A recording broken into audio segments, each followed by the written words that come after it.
पूरी गैंग ने पैसे पटरियों के साइड खड़े अपने साथियों की तरफ फेंका। तमिलनाडु पुलिस ने यूनियन होम मिनिस्ट्री के थ्रू यूएस के नासा से 8 अगस्त 2016 की रात की ट्रेन रूट की सैटेलाइट फोटो के लिए एक रिक्वेस्ट भेजी और नासा ने उस एग्जैक्ट टाइम की सैटेलाइट फोटो प्रोवाइड कर दिया जहां से ट्रेन गुजरा था। बैटरी ऑपरेटेड और मैनुअली कटर का यूज करके उन लोगों ने छत को काटना शुरू किया, जहां नासा की सैटेलाइट इमेजरी का यूज करके क्रिमिनल को ट्रैक किया गया था। चोरी के बिल्कुल 3 महीने बाद इंडियन गवर्नमेंट ने 500 और 1000 के सारे नोटों को डिमोनेटाइज कर दिया और अचानक एकदम से 6 करोड़ बेकार हो गए। We have decided that the 500 rupee and 1000 rupee currency notes presently in use will no longer be legal tender from midnight to night. Hello guys, welcome to beyond this world. मैं आदित्य। तो चलिए आज का वीडियो शुरू करते हैं। रात के ठीक 9 बजे सलीम रेलवे स्टेशन से एक पैसेंजर ट्रेन धीरे धीरे रफ्तार पकड़ रही है। ट्रेन का नाम है 1166 सलीम चेन्नई एक्सप्रेस। आम यात्रियों के लिए ये एक रोज की ही रात की जैसी ही ट्रेन थी, लेकिन इस ट्रेन के 2 सील बंद डिब्बों में कुछ ऐसा रखा था जिसकी कीमत पूरे शहरों को हिला सकती थी। उन डिब्बों में था 342 करोड़ कैश, 224 लकड़ी के बंद बॉक्सेस जिन पर बैंक की सील लगी हुई थी, और इसके बिल्कुल बगल के कोच में हथियारों से लैस पुलिस गार्ड के डिब्बे थे। सब कुछ सेफ लग रहा था।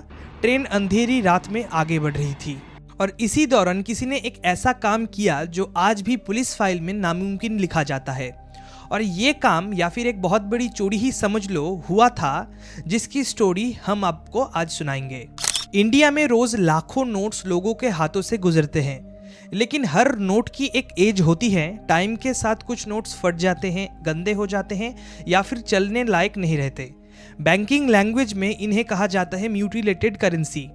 ऐसे नोट्स मार्केट में दोबारा नहीं चलाए जा सकते, इसलिए देश के सभी बैंक्स इन नोटों को कलेक्ट करके रिजर्व बैंक ऑफ इंडिया यानी आरबीआई को भेज देता है। आरबीआई इन्हें अपने करेंसी टेस्ट में जमा करते हैं, फिर या तो उन्हें डिस्ट्रॉय किया जाता है या फिर नए नोटों के साथ रिप्लेस कर दिया जाता है। ये एक रूटीन प्रोसेस है, हर हफ्ते हर महीने ये किया जाता है। लेकिन 8 अगस्त 2016 में यही रूटीन प्रोसेस इंडिया की सबसे मिस्टीरियस ट्रेन लूट की नींव बन गई। उस दिन तमिलनाडु के अलग अलग बैंक्स, खासकर स्टेट बैंक ऑफ इंडिया और इंडियन बैंक से पुराने नोटों का एक बड़ा कंसाइनमेंट तैयार हुआ। ज्यादातर 500 के पुराने नोट्स जो 2005 के पहले तैयार हुए थे, जो अब चलने लायक नहीं थे, जिसका टोटल अमाउंट था 342 करोड़। और इस पैसे को पैक किया गया 224 लकड़ी के बॉक्सेस में, हर बॉक्सेस सील्ड, हर बॉक्स का नंबर डॉक्यूमेंटेड था। पेपर वर्क कंप्लीट होने के बाद इस कैश को भेजने के लिए जो ट्रेन चुनी गई वो थी सलीम चेन्नई एक्सप्रेस। ये एक नाइट पैसेंजर ट्रेन थी जो रोज सलीम स्टेशन से निकलकर सुबह चेन्नई एग्मोर पहुंचती है। 8 अगस्त की रात भी ट्रेन अपने टाइम पर निकल पड़ती है। उस ट्रेन के अंदर आम पैसेंजर्स के लिए सब कुछ बिल्कुल नॉर्मल था। कोई सोने की तैयारी कर रहा था, कोई फोन देख रहा था, तो कोई अंधेरे को खिड़की से झांक रहा था। लेकिन उसी ट्रेन के एक खास हिस्से में एक पार्सल कोच था जिसमें कोई पैसेंजर नहीं था, सिर्फ वो 224 बॉक्सेस और उनके अंदर 342 करोड़। कैश को ट्रेन में चढ़ाने के 1 हफ्ते पहले 5 आदमी लगातार इस ट्रेन को यानी सलीम चेन्नई एक्सप्रेस को मॉनिटर कर रहे थे। उन लोगों ने ट्रेन का रूट्स, शेड्यूल और सिक्योरिटी पैटर्न सब कुछ परफेक्टली पता कर लिया था। जब ये ट्रेन चेन्नई की तरफ जाता है तो बीच में एक के बाद एक 2 स्टेशन आता है। एक है चेन्नासलीम और दूसरा है विरुधाचलम, जहां ट्रेन का कोई स्टॉप नहीं होता। और इसी जगह उस टाइम पर ट्रेन के ऊपर कोई इलेक्ट्रीफाइड लाइन भी नहीं था, सिर्फ डीजल लोकोमोटिव इंजन से इस ट्रेन को चेन्नई ले जाया जाता है। अब जब ट्रेन आधी रात में चेन्नासलीम स्टेशन के पास पहुंची, 5 गैंग मेंबर्स चुपचाप उस ट्रेन के पार्सल वैन की छत पर चढ़ जाते हैं। टाइम बहुत ही क्रिटिकल था, उनको ट्रेन के विरुधाचलम पहुंचने से पहले ही ये मिशन पूरा करना था। बैटरी ऑपरेटेड और मैनुअली कटर का यूज करके उन लोगों ने छत को काटना शुरू किया। उन लोगों ने लगभग 2 फीट बाय 2 फीट का एक रेक्टेंगुलर शेप का होल काटा, बस इतना बड़ा कि एक आदमी उस होल से ट्रेन के अंदर जा सके या बाहर निकल सके। गैंग के 2 मेंबर्स उस होल से नीचे उतर गए, सीधा पार्सल वैन के अंदर। वहां लकड़ी के बक्से उनका इंतजार कर रहे थे। उन चोरों ने सिस्टमैटिकली 4 बॉक्सेस तोड़ दिए। एक बॉक्स जिसका नंबर था 20, जिसमें बड़े डिनोमिनेशन में नोट्स थे, जिसको पूरी तरह से खाली कर दिया गया। अंदर 500 के बंडल्स थे, 80,000 नोट्स यानी 4 करोड़। दूसरा बॉक्स का नंबर था 16, आधा खाली किया गया, 500 के 35,000 नोट्स यानी 1.75 करोड़। बाकी 2 बॉक्सेस खोले गए लेकिन उन्हें छेड़ा नहीं गया।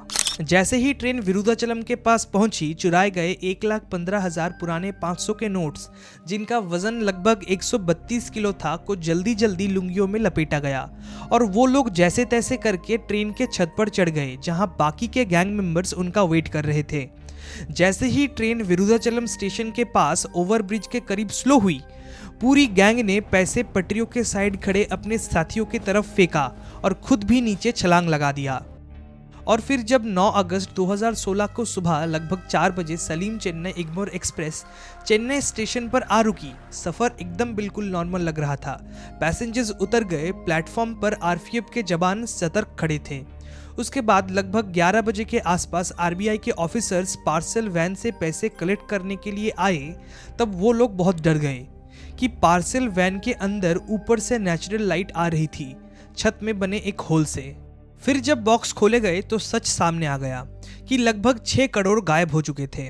4 बॉक्सेस खोला गया था, करेंसी नोट जमीन पर बिखरे पड़े थे। इस चोरी के 2 दिन बाद ये केस रेलवे पुलिस के पास से क्राइम ब्रांच सीआईडी को ट्रांसफर हुआ, तो उनके सामने इंडियन रेलवे हिस्ट्री का एक बिल्कुल अलग और कॉम्प्लेक्स पजल आ खड़ा हुआ। पहले पुलिस ने यह थ्योरी बनाई कि चोरी किसी ऐसे स्टेशन पर हुई होगी जहां ट्रेन रुका था।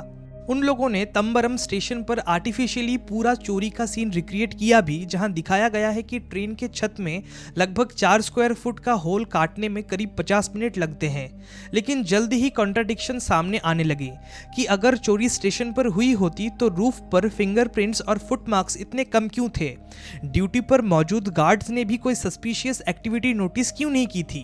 प्राइमरी इन्वेस्टिगेशन से 1 दर्जन थ्योरीज निकली, लेकिन कोई भी अरेस्ट नहीं हो पाया। 2 साल तक इन्वेस्टिगेशन हर बार एक ही जगह पर पहुंच जाती, लेकिन इसका कोई किनारा नहीं मिल रहा था। नए ऑफिसर्स के अंडर अलग अलग सीआईडी टीम्स बनाई गई और हर टीम ने डिफरेंट एंगल से केस को देखा। फिर अगस्त 2018 में इन्वेस्टिगेटर ने अपना एक सीक्रेट हथियार यूज करने का फैसला किया। तमिलनाडु पुलिस ने यूनियन होम मिनिस्ट्री के थ्रू यूएस के नासा से 8 अगस्त 2016 की रात के ट्रेन रूट की सैटेलाइट फोटो के लिए एक रिक्वेस्ट भेजी और नासा ने उस एग्जैक्ट टाइम की सैटेलाइट फोटो प्रोवाइड कर दिया जहां से ट्रेन गुजरा था। ये तमिलनाडु पुलिस हिस्ट्री का सबसे पहला केस था जहां नासा की सैटेलाइट इमेजरी का यूज करके क्रिमिनल को ट्रैक किया गया था। सीआईडी के टीम्स ने सैटेलाइट इमेजेस का एनालिसिस करने के बाद इस इंफॉर्मेशन को मोबाइल फोन के डेटा के साथ कोरिलेट किया। उन्होंने ट्रेन रूट के साथ एक्टिव होने वाले सेल फोन्स नंबर्स को फिल्टर करके देखा कि ट्रेन में चोरी के दौरान उस एरिया में 1 लाख से ज़्यादा फ़ोन कॉल्स हुआ था। इस मैसिव डेटा से इन्वेस्टिगेटर ने सिर्फ 11 सस्पिशियस मोबाइल नंबर आइसोलेट किया जो लगातार ट्रेन और पार्सल वैन के कमरे के साथ जियोग्राफिकली मूव कर रहे थे।